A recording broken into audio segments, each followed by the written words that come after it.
Totoo nga bang nakakatangkad ang pagmamasturbate?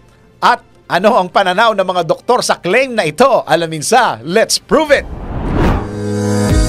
Bago maniwala sa mga claim na yan, patunayan na yan sa Let's Prove It!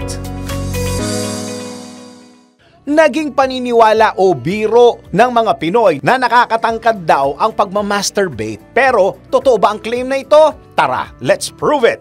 Ayon kay Larissa Hirsch, isang medical doctor at board-certified pediatrician, na walang epek ang masturbation sa iyong height and weight sapagkat walang scientific study patungkol dito. Dagdag pa ni Dr. Veena Ganesh Shinde, medical doctor at gynecologist, na ang testosterone ay gumaganap ng isang bahagi sa paglago ng isang tao sa yugto ng pagbibinata at responsable para sa iba't ibang pisikal na pagbabago tulad ng paghaba ng balbas sa mga lalaki, pagkakaroon ng muscular development at maging ang height.